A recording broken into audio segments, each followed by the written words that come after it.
নমস্কার, আপনারা দেখছেন নিউজ টাইম। আপনাদের সঙ্গে আমি পম্পি। শুরু করছি বেঙ্গল লাইন। পানিহাটিতে তৃণমূল কাউন্সিলরের দাদাগিরি, এক তরুণীকে মারধর মহিলা কাউন্সিলরের। পানিহাটির মহিলা কাউন্সিলর মারধর করে এক তরুণীকে। স্কুটি চালক মহিলাকে বেধড়ক মারধর। মারধরের ছবি সোশ্যাল মিডিয়ায় ভাইরাল। অনিয়ন্ত্রিতভাবে স্কুটি চালানোর অভিযোগ তরুণী চালকের সঙ্গে বচসা কাউন্সিলরের। তরুণীর বিরুদ্ধে গালিগালাজের অভিযোগ। প্রকাশ্যে তরুণীকে বেধড়ক মার কাউন্সিলরের। 26 নম্বর ওয়ার্ডের কাউন্সিলর শ্রাবন্তী রায়। যে ভিডিও ভাইরাল হয়েছে সেই ভিডিও আপনাদেরকে দেখাচ্ছি। পানিহাটিতে তৃণমূল কাউন্সিলরের দিদিগিরি, স্কুটি চালক মহিলাকে বেধড়ক মারধর। মারধরের ছবি সোশ্যাল মিডিয়ায় ভাইরাল হয়েছে। অনিয়ন্ত্রিতভাবে স্কুটি চালানোর অভিযোগ তরুণী চালকের সঙ্গে বচসা কাউন্সিলরের। তরুণীর বিরুদ্ধে গালিগালাজের অভিযোগ। প্রকাশ্যে তরুণীকে বেধড়ক মার কাউন্সিলরের। 26 নম্বর ওয়ার্ডের কাউন্সিলর শ্রাবন্তী রায়। আপনাদেরকে দেখাচ্ছি, একদিকে আপনারা দেখতে পাচ্ছেন যে ভিডিও ভাইরাল হয়েছে সেই ভিডিওর ছবি দেখাচ্ছি আপনাদেরকে, যেখানে স্কুটি চালক মহিলাকে বেধড়ক মারধর করছেন পানিহাটির মহিলা তৃণমূল কাউন্সিলর। 26 নম্বর ওয়ার্ডের কাউন্সিলর শ্রাবন্তী রায়। প্রকাশ্যে তরুণীকে বেধড়ক মারধর করেছেন তিনি।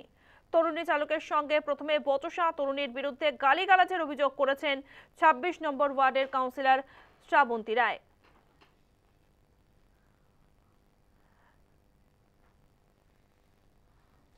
পানিহাটিতে তৃণমূল কাউন্সিলরের দিদিগিরি, স্কুটি চালক মহিলাকে বেধড়ক মারধর। সেই মারধরের ছবি সোশ্যাল মিডিয়ায় ভাইরাল। অনিয়ন্ত্রিতভাবে স্কুটি চালানোর অভিযোগ তরুণী চালকের সঙ্গে বচসা কাউন্সিলরের। পানিহাটির উপপুর প্রধান কি জানিয়েছেন এই ঘটনা প্রসঙ্গে শোনাবো। কাউন্সিলর হচ্ছে পাবলিক ম্যান, এভাবে জড়িয়ে পড়াটা তো আমার মতে উচিত হয়নি। সুতরাং চেয়ারম্যান এর একটা ইনকোয়ারি করবে বলেছে এবং ইনকোয়ারি করে জানা যাবে আসল দোষীটা কে অপরাধ করেছে।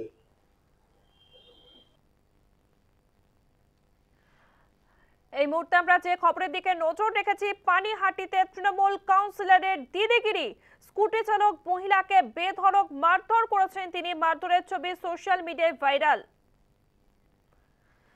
আমরা এই বিষয়ে টেলিফোনে কথা বলেছিলাম বিজেপি নেতা সজল ঘোষের সঙ্গে, তিনি কি প্রতিক্রিয়া দিয়েছেন শোনাবো। আমরা যাদের ভোট দিয়ে নির্বাচিত করেছি আমাদের প্রতিনিধি হিসেবে, যারা কাউন্সিলর হয়েছেন তারা আমাদের ভোটে নির্বাচিত হয়েছেন, হয়ে তারাই আমাদের গায়ে হাত তুলছেন। এটাকে বলে ফ্র্যাঙ্কেনস্টাইন। আমরা কাউন্সিলর তৈরি করিনি, আমরা আসলে ফ্র্যাঙ্কেনস্টাইন তৈরি করেছি। এই ফ্র্যাঙ্কেনস্টাইনদের এখন বধ করা ছাড়া আর আমাদের কাছেও কোনো দ্বিতীয় পথ নেই। এরা সবাই এরকম। এনার বিরুদ্ধে ইনি সর্বগুণ সম্পন্না, ইনি শুধু তেরে মারতে যাচ্ছেন না। অনেক দলের লোকেরা, ওদের দলের লোক আমাকে বললো কেউ কথা বলার অবস্থায় ছিল না, তাইও মারতে যাচ্ছিল। এর আগে ওই রকম অবস্থাতেই নাকি উনি স্কুটার দিয়ে এক এলাকার বৃদ্ধাকে ধাক্কা মেরে দিয়েছিলেন। ধাক্কা লাগতে পারে, অ্যাক্সিডেন্ট ঘটতেই পারে, কিন্তু সেটা কোন অবস্থায় সেটা দেখতে হবে। ড্রাইভ করার সময় অনেক কিছু করতে নেই, সেটা উনি করেছিলেন বলে লোকের অভিযোগ। এবং এটা সকলেই জানে ওই এলাকার। তো এটাই এদের চরিত্র। এবং এটা ভাববেন কি শুধু একটা না, কলকাতার পুরসভাতেও আমার উপর হামলা চালিয়েছিল কাউন্সিলররা। এটাই ওরা, মানে এই ভিডিওটা হচ্ছে জনগণের প্রতি ওদের জনপ্রতিনিধিদের ব্যবহার, আর অনুব্রতর অডিওটা হচ্ছে পুলিশের প্রতি তৃণমূল নেতাদের তাদের ব্যবহার। এই একটা একটা করে স্যাম্পেল বাইরে।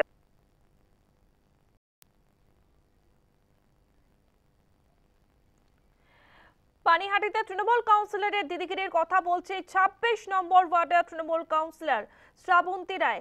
তার বিরুদ্ধে এই অভিযোগ উঠছে, তিনি কি বলেছেন শোনাবো। দিদি, আপনার কলটা রেকর্ড করছি। বলছি, আপনি তো পৌরমালা 26 নম্বর ওয়ার্ড পানিহাটি পৌরসভার। দেখা গেল একটা দণ্ড মহোৎসব থেকে ফেরার পথে অত্যন্ত বেপরোয়া ভাবে গাড়ি চালাচ্ছিল। হয়তো মদ্যপ অবস্থায় থাকতে পারে এবং ভীষণ অশ্রাব্য গালিগালাজও করছিল এবং আমার বাইকের চাবিটাও নিয়ে নিতে উদ্যত হলে তখন আমি তাকে প্রতিবাদ করি, তখন সে আমার উপরে উদ্যত হয়। এইটুকুনি ঘটনা। আর সেখানে খর্দা থানার প্রশাসন ছিল, এসআই স্যার ছিলেন, তার সামনেই ঘটনাটা ঘটেছে এবং ঘটনাটা ওখানেই মিটে যায়। বলছি আপনারা দেখা যাচ্ছে যে আপনিও তাকে মারছেন, সেও আপনাকে মারছে। হ্যাঁ, ও বেপরোয়া গাড়ি চালাচ্ছিল, অশ্রাব্য গালিগালাজ করছিল, তাকে সে টোটো করার সময়। তো ওখানে তো পুলিশ ছিল, পুলিশকে না জানিয়ে আপনি হাত দিলেন? হ্যাঁ, না, পুলিশ ছিল, পুলিশ দেখেছে পুরো ঘটনাটা, ওখানে মিটে গেছে। আপনি কি মিটির নামে থানায় কোনো আপনাদেরকে শোনালাম 26 নম্বর ওয়ার্ডের তৃণমূল কাউন্সিলর শ্রাবন্তী রায়। তিনি কি বললেন? তিনি বললেন তরুণী অত্যন্ত বেপরোয়াভাবে গাড়ি চালাচ্ছিল, তার প্রতিবাদ করার পরেই তরুণী উদ্ধত হয়ে এই ধরনের ঘটনা ঘটায়। অর্থাৎ কাউন্সিলর তিনি অভিযোগ করছেন তরুণীর বিরুদ্ধে তরুণী গালিগালাজ করেছে, মারধর করেছে। যেহেতু তরুণী অত্যন্ত বেপরোয়াভাবে গাড়ি চালাচ্ছিল, তার প্রতিবাদ করেছিলেন কাউন্সিলর, সেই প্রতিবাদ করাতেই তরুণী উদ্ধত হয়ে এই ধরনের ঘটনা ঘটায়। আপনাদেরকে দেখাচ্ছি সেই ভাইরাল ভিডিও, যেখানে পানিহাটিতে তৃণমূল কাউন্সিলরের দিদিগিরি, স্কুটি চালক মহিলাকে বেধড়ক মারধর করছেন তৃণমূল কাউন্সিলর। মারধরের ছবি সোশ্যাল মিডিয়ায় ভাইরাল হয়েছে। অনিয়ন্ত্রিতভাবে স্কুটি চালানোর অভিযোগ, তরুণী চালকের সঙ্গে বচসা কাউন্সিলরের। তরুণীর বিরুদ্ধে গালিগালাজের অভিযোগ ও মারধরের অভিযোগ, প্রকাশ্যে তরুণীকে বেধড়ক মার কাউন্সিলরের। আরো বিস্তারিত জানবো, আমাদের সঙ্গে ফোন লাইনে রয়েছে আমাদের প্রতিনিধি প্রণব ভট্টাচার্য। প্রণব, ঠিক কি ঘটনা ঘটেছে? দেখো আমি তোমায় জানিয়ে রাখি যে সোদপুর যে মহোৎসব গঙ্গাঘাট, সেই গঙ্গাঘাটে গতকাল একটি দ্বন্দ্ব উৎসব চলছিল এবং সেই উৎসব চলাকালীন ওখানে যে একটি বাইকে করে একটি স্কুটিতে মেয়ে যাচ্ছিল এবং সেই সময় কিন্তু ওখানে দাঁড়িয়েছিল পানিহাটি পৌরসভা 26। পানিহাটিতে তৃণমূল কাউন্সিলরের দিদিগিরির খবর আপনাদেরকে দিচ্ছি। স্কুটি চালক মহিলাকে বেধড়ক মারধর করা হয়েছে। অনিয়ন্ত্রিতভাবে স্কুটি চালানোর অভিযোগ, তরুণী চালকের সঙ্গে এই বচসায় জড়িয়ে পড়েন মহিলা কাউন্সিলর। এরপরেই তরুণীর বিরুদ্ধে গালিগালাজের অভিযোগ, মারধরের অভিযোগ। আপনাদেরকে দেখাচ্ছি প্রকাশ্য রাস্তায় কিভাবে তৃণমূল কাউন্সিলরের সঙ্গে ওই তরুণী প্রথমে বচসা, সেই বচসা থেকেই মারধরের ঘটনা ঘটে।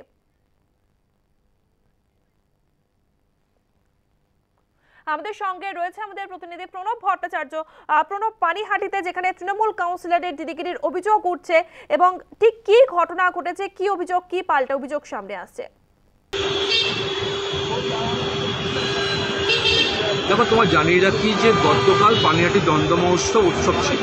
সেই উৎসবে ওখানে পানিহাটি যে মহোৎসব গঙ্গাঘাট, সেখানে পানিহাটি যে পৌরসভার পৌরমাতা শ্রাবন্তী রায় ওখানে উপস্থিত ছিলেন এবং সেই ওখানে যখন উপস্থিত ছিলেন ওখান থেকে একটি মেয়ে স্কুটি করে যাচ্ছিল, সে নাকি রাফ গাড়ি চালিয়েছে, এমনটাই কাউন্সিলর যে পৌরমাতা অভিযোগ করেছে।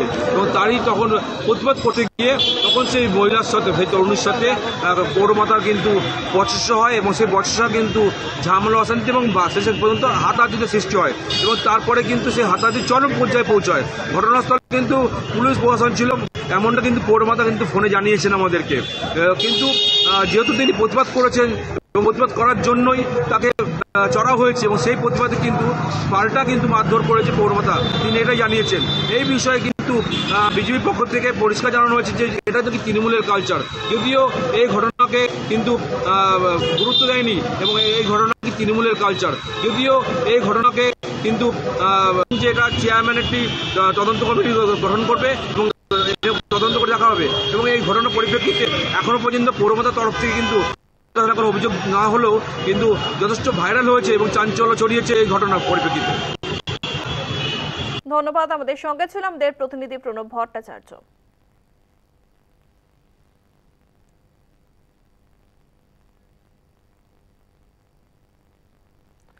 সেনার বীরত্বকে কুর্নিশ জানিয়ে প্রস্তাব পাস হলো, অথচ তাতে কোথাও রইল না অপারেশন সিঁদুর কথাটি।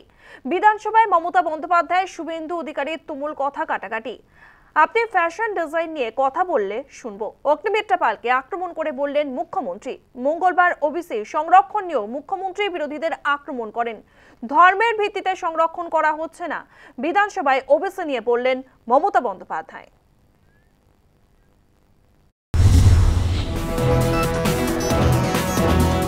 দ্বিতীয়ার্ধে পেহেলগাঁও জঙ্গি হামলা ও তার পরবর্তী সময়ে সেনাবাহিনীর বীরত্বকে কুর্নিশ জানিয়ে প্রস্তাব আনেন বিধানসভার অধ্যক্ষ বিমান বন্দ্যোপাধ্যায়। এরপর বলতে শুরু করে বিরোধী দলনেতা শুভেন্দু অধিকারী বলেন, প্রস্তাবে সিঁদুর শব্দটি নেই কেন? কিসের আপত্তি? সেনাকে কুর্নিশ জানাবেন। আমরা সমর্থন করব লাফিয়ে লাফিয়ে। আমার আবেদন, প্রস্তাবে অপারেশন সিঁদুর যুক্ত করুন।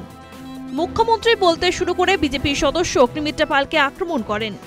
মমতা বলেন, আপনি ফ্যাশন নিয়ে কথা বললে আমি শুনবো, কিন্তু আমাকে রাজনীতি নিয়ে জ্ঞান দেবেন না। দুদিনের রাজনীতি করছেন, আপনার কীর্তিকলাপ সব জানি। আপনি আজকে আমাকে অপমান করছেন, আমি অপমান মনে করি না। আপনি আমাকে বলছেন আপনার কাছ থেকে আমি ফ্যাশন নিয়ে কথা শুনবো। আমার ইন্ডাস্ট্রিকে আপনি অপমান করেছেন। আপনি ব্যক্তিগত আক্রমণ করে আপনি আমাকে ভয় দেখাবার চেষ্টা করছেন মুখ্যমন্ত্রী।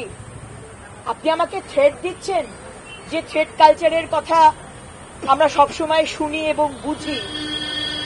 আমি কিন্তু আপনাকে ব্যক্তিগত আক্রমণ করব না মুখ্যমন্ত্রী। আমি আপনাকে কোনোদিন অসম্মান করব না, কারণ আপনি তো আমার মুখ্যমন্ত্রী।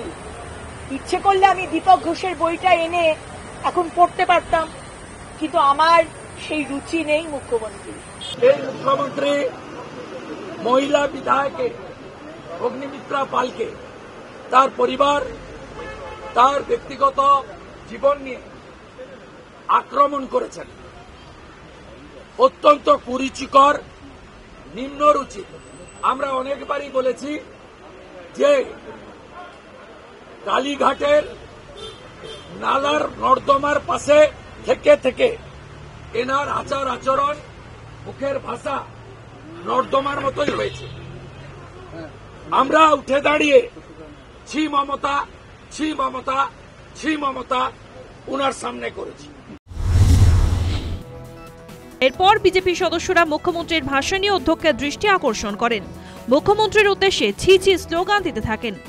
মুখ্যমন্ত্রী তখন বলেন, অপদার্থ বিজেপি দেশের সর্বনাশ।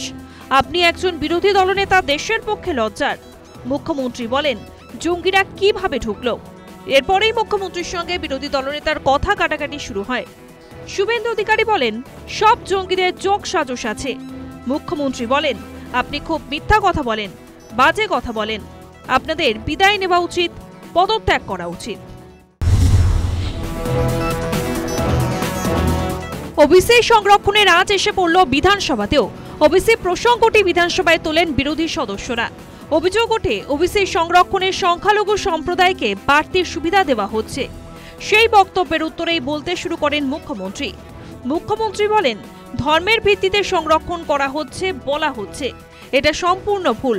এর সঙ্গে ধর্মের কোনো সম্পর্ক নেই। মুখ্যমন্ত্রী বলেন, 2022 সালের 22শে মে হাইকোর্ট ওবিসি তালিকার থেকে 113 শ্রেণীকে বাদ দেয়। এর ফলে সংরক্ষণের হার 17% থেকে কমে 7% দাঁড়ায়। মুখ্যমন্ত্রী বলেন, আমাদের রাজ্যে 140 ওবিসি ক্যাটাগরি রয়েছে। এর মধ্যে OBC A category 49, OBC B category 91টি। আরও 50টি ক্যাটাগরির জন্য সার্ভের কাজ চলছে। যারা খুবই পিছিয়ে তাদের এ ক্যাটাগরি, যারা কম পিছিয়ে তাদের বি ক্যাটাগরিতে রাখা হয়েছে।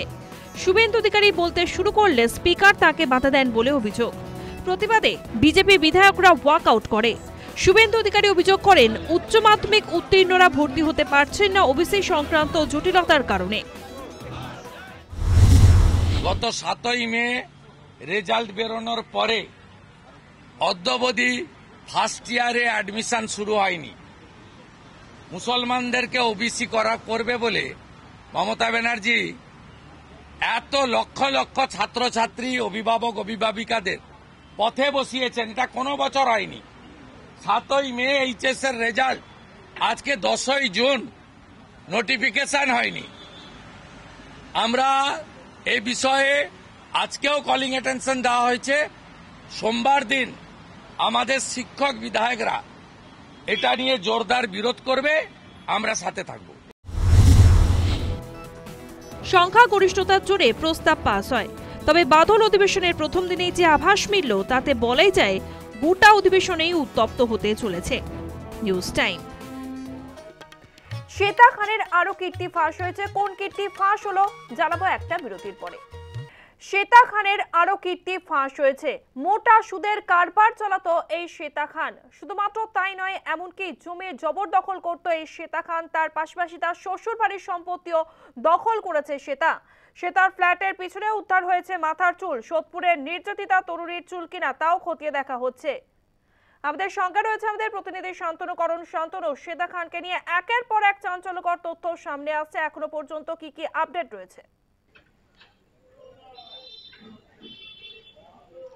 দেখো, যত দিন যাচ্ছে, বিগত 4 দিন ধরে যে ঘটনা ঘটেছে, অভিযোগের পর থেকে 4 দিন কেটে গেছে, কিন্তু একটা দিন যত এগোচ্ছে তত নতুন নতুন তথ্য হাজির হচ্ছে সামনে এই শ্বেতা খান এবং আরিয়ান খানকে নিয়ে। শ্বেতা খান মূলত যে তার বিরুদ্ধে যে অভিযোগ, নির্যাতিতাকে বাড়িতে নিয়ে এসে কাজের টোপ দিয়ে তার ছেলে নিয়ে এসেছিল, তাদের বাঁকড়ার ফ্ল্যাটে রেখে তার উপর নির্মম অত্যাচার চালানো হয়, যৌন নির্যাতন করা হয় যে অভিযোগ, এমনকি মাথার চুল কেটে নেওয়া হয়েছে, এই অভিযোগও দায়ের হয়েছে। এবং এই অভিযোগের ভিত্তিতেই পুলিশ তদন্ত শুরু করে। সোদপুর থানা থেকে যখন হাওড়ায় এসে পৌঁছায়, বাঁকড়া পুলিশ ফাঁড়ি তদন্ত কেন্দ্র যখন তদন্ত শুরু করে, এই 4 দিনের মাথায় আজকে সকালে শ্বেতা খানের যে ফ্ল্যাট, তার পেছন থেকে যে জায়গা, সেখানে যে আবর্জনা পড়েছিল, সেখানে বেশ একগুচ্ছ চুল দেখা যায়। এবং পুলিশে অনুমান করে যে চুলগুলো মাথার চুল, এবং এইটা ওই যে নির্যাতিতার অভিযোগ, তার মাথার চুল কেটে নেওয়া হয়েছে সেই ফ্ল্যাট থেকে, তাহলে ফেলে দেওয়া হচ্ছে জানলা দিয়ে পেছনে, যেখানে এই চুলগুলো পড়ে রয়েছে। এবং এটা সেই নির্যাতিতারই মাথার চুল বলে পুলিশের অনুমান। এবং সেই চুল নমুনা সংগ্রহ করে নিয়ে গেছে পুলিশ। খতিয়ে দেখছে এই চুলটাই সেই অভিযোগকারিনীর চুল কিনা, মাথার চুল কিনা। কিন্তু প্রশ্ন উঠছে যে তার মা, শ্বেতা খানের মা, যে একদিকে বলছেন যে তার পরিবারের সঙ্গে, মেয়ে এবং নাতির সঙ্গে কোনো যোগাযোগ নেই, তার বক্তব্যের মধ্যে স্ববিরোধিতা রয়েছে, কোনো যোগাযোগ নেই। আবার তিনি বলেছেন যে সম্প্রতি তিনি মেয়ের বাড়িতে গিয়েছিলেন, যদি এই একটা মেয়েকে তার মেয়ের বাড়িতে বন্দি করে রাখা হয়, তাহলে কেউ দেখতে পেল না, কেউ চিৎকার শুনতে পেল না, অত্যাচারের কথা কেউ জানতে পারলো না, রাস্তার ধারে ঘর, তাহলে আমিও তো বাড়িতে গেলাম, আমি তো দেখতে পেতাম। কিন্তু সেইটা তার দাবি ছিল যে মেয়েকে বন্দি করে, সেই নির্যাতিতাকে মিথ্যা অভিযোগ আনা হচ্ছে, তার বাড়িতে কোনো তার মেয়ে কাউকে বন্দি করে রাখেনি, অত্যাচার চালায়নি। অথচ প্রশ্ন উঠছে তাহলে এই চুল এলো কার? যদি যে নির্যাতিতা, তার অভিযোগ যে মাথা করা হয়েছে এবং তা খতিয়ে দেখা হচ্ছে। ধন্যবাদ শান্তনু।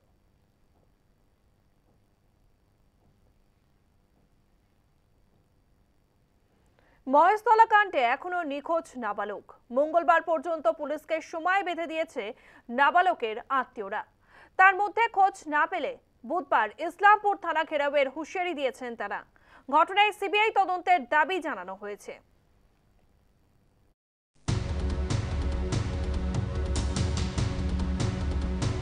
কেটে গিয়েছে বেশ কয়েকদিন। মহেশতলা কাণ্ডে মূল অভিযুক্ত সহ বেশ কয়েকজনকে গ্রেপ্তার করা হলেও নির্যাতনের শিকার ওই নাবালককে এখনো পর্যন্ত খুঁজে পাওয়া যায়নি। নাবালককে উদ্ধারের দাবিতে ইসলামপুরের মাটিকুণ্ডায় বিক্ষোভ করেছিলেন স্থানীয়রা। এবার রাজ্য পুলিশের বিরুদ্ধে ক্ষোভ প্রকাশ করেন নাবালকের মা ও আত্মীয়রা। সময় বেঁধে দেন পুলিশকে। মঙ্গলবারের মধ্যে ওই নাবালকের খোঁজ না পাওয়া গেলে বুধবার ইসলামপুর থানা ঘেরাওয়ের হুঁশিয়ারি দেন তারা। গোটা ঘটনায় সিবিআই তদন্তের দাবি জানানো হয়েছে পরিবারের পক্ষ থেকে। যেটা আমি আশা করছিলাম পুলিশের উপরে, রাজ্য পুলিশের উপরে ভরসা করছিলাম, তো ভরসা তো এখন আমি তো ভরসা কোনো হচ্ছে না। এখন তো কিছু আমার বিচার নাই, আমার ছেলের কোনো খোঁজ খবর নাই। তো এখন কি করব? রাজ্য সরকার পুলিশ না পারে আমার ছেলেটার বিচার করতে, না হলে আমি সিবিআই তদন্ত নিয়ে আমি আন্দোলন করব, ইসলামপুরে থানায় ঘেরাট করব। এতদিন তো হলো, আজ 14-15 দিন হয়ে গেল, এতগুলো করছি আমরা, কিন্তু এখনো পুলিশ ধরছেও না। আজ 4 থেকে 5 দিন হয়ে গেল ধরার আসামিগুলোকে, এখনো ওদের কিছু বলতে পারছে না যে কি হয়েছে, ছেলেটা না হয়েছে। ওরা যেভাবে বলছে ওইভাবে পুলিশ শুনছে। পুলিশ কি ওখানে কিনা হয়েছে না কি বিক্রিও হয়েছে? উনি বলছে যে আমি ছেলেটাকে ছায়া দিয়েছিলাম, তো উনি বেরোচ্ছে, কোম্পানিতে ক্যামেরা থেকে ফ্ল্যাশ হচ্ছে, দেখা যাচ্ছে ছেলেটা বেরোচ্ছে, ওটা কিন্তু দেখা যাচ্ছে না। তো পুলিশ কি ফলসে কিন্তু ধরা পাচ্ছে না, এইগুলো মিথ্যা কথা বলছে। মঙ্গলবার মহেশতলা থানায় উচ্চ পর্যায়ের বৈঠক করেন ডিআইজি আকাশ মোগারিয়া। তদন্তের গতি প্রকৃতি জানতেই এই বৈঠক বলে অনুমান। যদিও বৈঠক থেকে বেরিয়ে সংবাদ মাধ্যমে মুখ খুলতে চাননি পুলিশ আধিকারিক। প্রসঙ্গত, মোবাইল চুরির অভিযোগে নির্মম অত্যাচারের শিকার হয় 14 বছরের এক নাবালক। তাকে শাস্তি দেওয়ার নামে উল্টো করে ঝুলিয়ে ইলেকট্রিক শক দেওয়া হয়। নারকীয় এই ঘটনা প্রকাশ্যে আসতেই তদন্তে নামে রবীন্দ্রনগর থানার পুলিশ। ঘটনায় শাহেনশা সহ 3 জনকে গ্রেপ্তার করা হয়েছে। ধৃতদের জিজ্ঞাসাবাদ করে নাবালকের সন্ধান পাওয়ার চেষ্টা চালাচ্ছে তদন্তকারীরা। News time. তৃণমূল নেতার বাড়িতে শুল্ক হানা, এই খবর নিয়ে ফিরবে একটা বিরতির পর। তৃণমূল নেতার বাড়িতে শুল্ক দপ্তরের হানা। তৃণমূল নেতা সুবীর মুখোপাধ্যায়ের বাড়িতেই আজকে হানা দেন শুল্ক দপ্তরের আধিকারিকরা। সুবীর হুগলি জেলা পরিষদের মেন্টর তথা শিক্ষা দপ্তরের কর্মাধ্যক্ষ। হুগলির চণ্ডীতলার গড়লগাছার বাড়িতে তল্লাশি চালানো হয়। তল্লাশির পর চলে যায় শুল্ক দপ্তরের আধিকারিকরা। বাড়ি থেকে কিছুই মেলেনি দাবি করেছেন সুবীর। সূত্রের খবর, একটি কবিতার বই নিয়ে গিয়েছেন শুল্ক দপ্তরের আধিকারিকরা। তৃণমূল নেতা সুবীর মুখোপাধ্যায়ের বাড়িতে শুল্ক দপ্তরের হানা। প্রতিবেদন তুলে ধরেছে আমাদের প্রতিনিধি তাপস লাহা।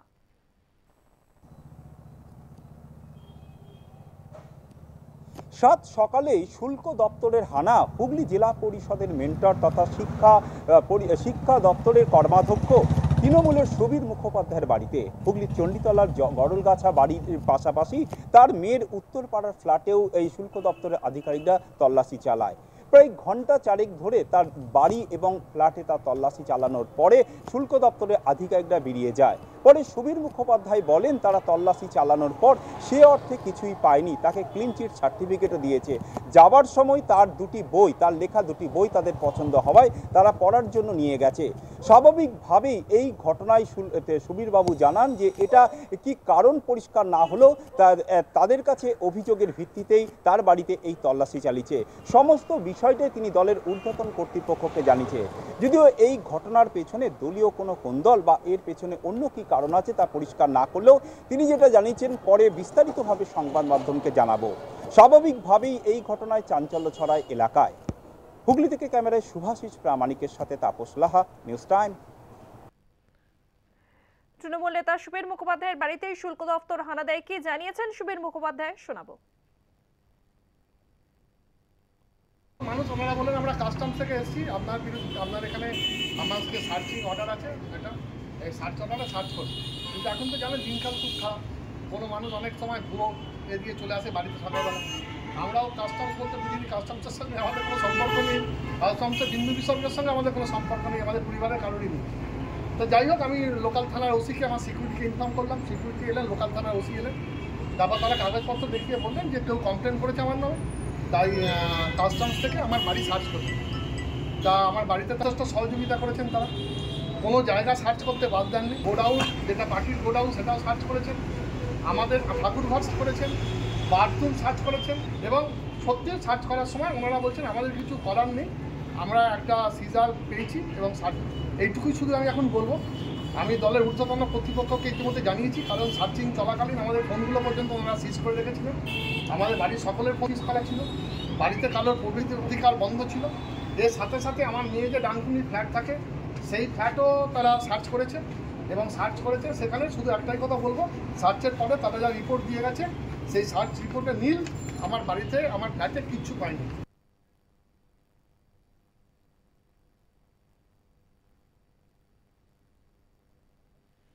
মুর্শিদাবাদে তৃণমূল কর্মীকে পিটিয়ে খুন করা হয়েছে। এই ঘটনায় চাঞ্চল্য ছড়ায় রঘুনাথগঞ্জে। মুর্শিদাবাদে এক তৃণমূল কর্মীকে পিটিয়ে খুন করা হয়েছে। এই ঘটনায় চাঞ্চল্য ছড়ায় রঘুনাথগঞ্জে। মৃতের নাম মোহাম্মদ বাবলু। পূর্ব আক্রোশের বশেই খুন বলে অনুমান। মৃতের নাম মোহাম্মদ বাবলু শেখ। রঘুনাথগঞ্জের পাতলা টোলার ঘটনা। মুর্শিদাবাদে তৃণমূল কর্মীকে পিটিয়ে খুন করা হয়। এই ঘটনায় চাঞ্চল্য ছড়ায় রঘুনাথগঞ্জের পাতলা টোলায়। মৃতের নাম মোহাম্মদ বাবলু শেখ। পূর্ব আক্রোশের বশেই খুন বলে অনুমান করা হচ্ছে। এই ঘটনা ঘটেছে মুর্শিদাবাদের রঘুনাথগঞ্জের পাতলা টোলায়, যেখানে তৃণমূল কর্মীকে পিটিয়ে খুন করা হয়েছে। মৃতের নাম মোহাম্মদ বাবলু শেখ। পূর্ব আক্রোশের বশেই খুন বলে অনুমান করছে পুলিশ। আগে কোনো ঘটনা ঘটেছিল, সেই ঘটনার কারণেই এই খুন বলে অনুমান করা হচ্ছে। মৃতের নাম মোহাম্মদ বাবলু শেখ। মুর্শিদাবাদে তৃণমূল কর্মীকে পিটিয়ে খুন করা হয়েছে। রঘুনাথগঞ্জের পাতলা টোলার ঘটনা।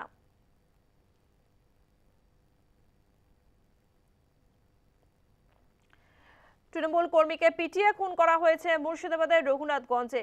ফোন লাইনে রয়েছে প্রতিনিধি মোহাম্মদ রাফি। রাফি, পিটিয়ে খুন করা হয়েছে তৃণমূল কর্মীকে, খুনের কারণ কি জানতে পারছো? দেখো, যেটুকু জানা গিয়েছে পূর্ব আক্রোশের বসে পুরনো একটি রাগ, সেই রাগের জায়গা থেকেই এই তৃণমূল কর্মী মোহাম্মদ বাবলু শেখ তিনি গতকালকে তার বাড়ির তার এলাকা পাতলা টোলা যে এলাকা, সেই এলাকাতে একটি চায়ের দোকানে ওখানে উনি বসেছিলেন। সেই সময় কয়েকজন দুষ্কৃতী তারা রড লাঠি এইসব নিয়ে আসে এবং তখনই তার উপরে হঠাৎই চড়াও হয় এবং তাকে লাঠি ও রড দিয়ে বেধড়ক মারধর করে। ঘটনায় রীতিমতো জখম হয়ে লুটিয়ে পড়েন বাবলু শেখ এবং তারপরে তাকে উদ্ধার করে হাসপাতালে নিয়ে গেলে রাস্তাতেই তার মৃত্যু হয়। যদিও এই যে ঘটনা, এই যে বাবলু শেখকে যে পিটিয়ে খুন করেছে দুষ্কৃতীরা, কিন্তু এই ঘটনাতে উনি তৃণমূল করেন এটুকু তার পরিবারের সদস্যরা পরিষ্কার করেছে। কিন্তু যে কোনো এই খুনের পিছনে যে কোনো রাজনৈতিক কারণ, সেই কারণ কিন্তু নেই। পুরোপুরি পুরনো একটি বিবাদ, পুরনো একটি আক্রোশ, সেই জায়গা থেকেই এই খুন বলে মনে করছেন তার পরিবারের সদস্যরা। আটক বা গ্রেফতার করা হয়েছে না, এখনো পর্যন্ত পুলিশ সূত্রে যেটুকু জানা গিয়েছে যে পুলিশ এখনো তদন্ত শুরু করেছে, তবে প্রাথমিকভাবে এখনো সেই রকম খবর নেই। তবে এখনো যে এই ঘটনাগুলি দুষ্কৃতীরা যারা এই ঘটনা ঘটিয়েছে তাদের খোঁজে কিন্তু তল্লাশি শুরু করেছে রঘুনাথগঞ্জ থানার পুলিশ। ধন্যবাদ রাফি। ফোন লাইনে ছিল আমাদের প্রতিনিধি মোহাম্মদ রাফি। মৃতের পরিবারের সদস্যরা কি বলছেন শোনাবো।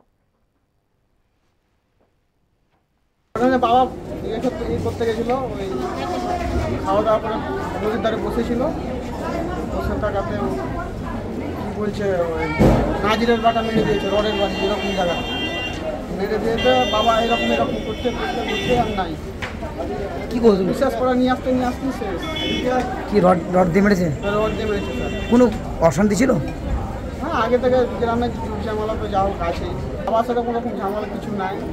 এখন মানে বংশের মেরে দিয়েছে। পানটা খেয়ে এসে খালি ওখানে একটা পিঠের তলা আছে, ওখানে বসেছিল, ওই নাজিরের কোন ব্যাটা বেলে মেরেছে, নামটা তো বলতে পারিনি, মরে গেছে।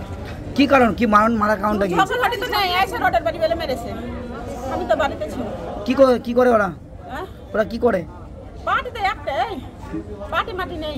পার্টি নাই? পার্টি একটাই, টিএমসি পার্টি। আমরা টিএমসি পার্টি করি। ওরা কি দিয়ে মেরেছে? রড দিয়ে মেরেছে, কইলে রড দিয়ে মেরেছে। ভাড়া করা ব্যাংক অ্যাকাউন্টের মাধ্যমে আর্থিক প্রতারণা করা হয়েছে। কোটি কোটি টাকা আর্থিক প্রতারণা করা হয়েছে ভাড়া করা ব্যাংক অ্যাকাউন্টের মাধ্যমে। চক্রের 3 জনকে গ্রেফতার করেছে পুলিশ। ধৃতদের নাম বুলবুল হোসেন মণ্ডল, জুয়েল সরকার ও মমিনুর মণ্ডল। ভাড়া করা ব্যাংক অ্যাকাউন্টের মাধ্যমে আর্থিক প্রতারণায় কোটি কোটি টাকা লেনদেন চক্রের 3 জনকে গ্রেফতার করল পুলিশ। ধৃতদের নাম বুলবুল হোসেন মণ্ডল, জুয়েল সরকার ও মমিনুর মণ্ডল। পুলিশ কি জানাচ্ছে শোনাবো। কিছুদিন ধরেই আমরা দেখছি যে আমাদের জেলার বিভিন্ন থানা এলাকায় সাইবার রিলেটেড যে ফ্রড, বিশেষ করে তার মধ্যে ফিনান্সিয়াল ফ্রড, সেই ফিনান্সিয়াল ফ্রড কিন্তু বিভিন্ন জায়গা থেকে রিপোর্ট হচ্ছে এবং আমরাও জানতে পারছি যে ফিনান্সিয়াল ফ্রডের যে টাকাগুলো, সেই টাকাগুলো আমাদের এলাকায় বিভিন্ন অ্যাকাউন্টে ট্রান্সফার হচ্ছে। তো পুরো বিষয়টাকে আমরা আমাদের ডিস্ট্রিক্টের যে স্পেশাল অপারেশন গ্রুপ তার মাধ্যমে টেক আপ করি এবং আমাদের সাইবার ক্রাইম পিএস দক্ষিণ দিনাজপুর, এই 2 টিমের যৌথ উদ্যোগে কালকে আমরা একটা অভিযান চালাই এবং সেই অভিযানে আমরা 3 জন ব্যক্তিকে কুমারগঞ্জ থানা এলাকা থেকে আমরা ডিটেইন করি এবং তাদেরকে জিজ্ঞাসাবাদ করার পরে জানতে পারি যে তারা আমাদের এলাকায় বিভিন্ন মানুষের কাছ থেকে ব্যাংকের যে অ্যাকাউন্ট, সেই অ্যাকাউন্টগুলো তৈরি করাচ্ছেন এবং সেই অ্যাকাউন্টগুলোকে কিছু টাকার বিনিময়ে তারা কিনে নিচ্ছেন বা মানুষজনকে ভুল বুঝিয়ে তাদের কাছ থেকে সেই অ্যাকাউন্টগুলো ভাড়া নিচ্ছেন এবং এই অ্যাকাউন্টগুলোর মধ্যেই অল ওভার ইন্ডিয়ায় বিভিন্ন জায়গায় যে ফিনান্সিয়াল ফ্রডগুলো হচ্ছে বা সাইবার ফ্রডগুলো হচ্ছে, সেই ফ্রডে যে টাকা পয়সাগুলোর লেনদেন হচ্ছে, সেই ট্রানজ্যাকশানগুলো এই অ্যাকাউন্টগুলোতে করানো হচ্ছে। আমরা স্পেসিফিক কেস রেজিস্টার করেছি আমাদের বালুরঘাট সাইবার ক্রাইম পিএসে এবং তাদের সার্চ অপারেশনে আমরা তাদের কাছ থেকে 33টি বিভিন্ন ব্যাংকের এটিএম কার্ড, 8টি সিম কার্ড এবং 6টি মোবাইল ফোন ইনিশিয়াল স্টেজে রিকভারি করেছি। এ বিষয়ে প্রতিবেদন দেখুন আমাদের প্রতিনিধি শঙ্কর দাসের সঙ্গে। ভাড়া করা ব্যাংক অ্যাকাউন্টের মাধ্যমে কোটি কোটি টাকা আর্থিক প্রতারণা চক্রের 3 সদস্যকে গ্রেপ্তার করল পুলিশ। দক্ষিণ দিনাজপুরের কুমারগঞ্জ এলাকা থেকে ধৃত এই 3 জনের নাম বুলবুল হোসেন মণ্ডল, জুয়েল সরকার এবং মমিনুর মণ্ডল। ধৃতদের বিরুদ্ধে অভিযোগ তারা অর্থের বিনিময়ে অন্যের ব্যাংক অ্যাকাউন্ট কিনে নিয়ে অথবা ভাড়া নিয়ে সেই ব্যাংক অ্যাকাউন্টের মাধ্যমে দেশের বিভিন্ন প্রান্তে এর যে আর্থিক প্রতারণা ঘটনা ঘটে, সেই আর্থিক প্রতারণার টাকা তারা সেখান থেকে তুলে নেন এবং এই আর্থিক প্রতারণা ঘটনার তদন্তে নেমে দক্ষিণ দিনাজপুর জেলার পুলিশ এই চক্রের হদিশ পায় এবং তারপরেই পুলিশ এই চক্রের খোঁজে বিভিন্ন এলাকায় তদন্ত চালায়, তল্লাশি চালায় এবং সেই তল্লাশিতেই দক্ষিণ দিনাজপুরের কুমারগঞ্জ থেকে এই 3 জনকে গ্রেপ্তার করেছে। ইতিমধ্যে পুলিশ জানিয়েছে যে এ পর্যন্ত দক্ষিণ দিনাজপুরের বিভিন্ন প্রান্ত থেকে এই চক্রের মোট 9 জনকে গ্রেপ্তার করা হয়েছে। ধৃত এই 3 জনের কাছ থেকে 33টি এটিএম কার্ড এবং সেই সঙ্গে 8টি সিম কার্ড এবং 6টি মোবাইলও উদ্ধার করা হয়েছে। বালুরঘাট থেকে শঙ্কর দাস, নিউজ টাইম।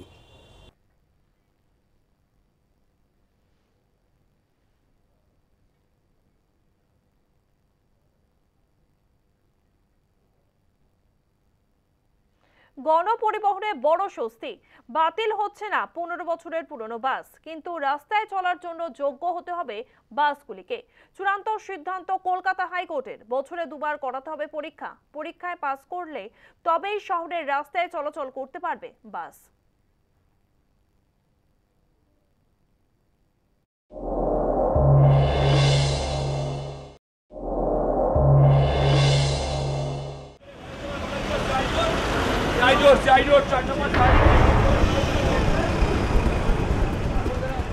বাতিল হচ্ছে না 15 বছরের পুরনো বাস, রাস্তায় দেখা যাবে সেই পুরনো পরিবহন যানবাহনগুলিকে। বাস মালিক সংগঠনের দীর্ঘদিনের দাবিতে নীতিগতভাবে রাজ্য পরিবহন দপ্তর সম্মতি জানিয়েছিল আগেই। তাতেই শিলমোহর দিল কলকাতা হাইকোর্টের বিচারপতি রায় চট্টোপাধ্যায়ের সিঙ্গেল বেঞ্চ। 15 বছরের পুরনো গাড়ি হলেও সেটি যদি রাস্তায় চলার জন্য যোগ্য থাকে তবে তার রাস্তায় চলার অনুমতি দিল হাইকোর্ট। বছরে 2 বার করতে হবে স্বাস্থ্য পরীক্ষা, তাতে দেওয়া হবে সার্টিফিকেট। সার্টিফিকেটের মেয়াদ থাকবে 6 মাস। 6 মাস পর আবার নতুন করে করতে হবে পরীক্ষা।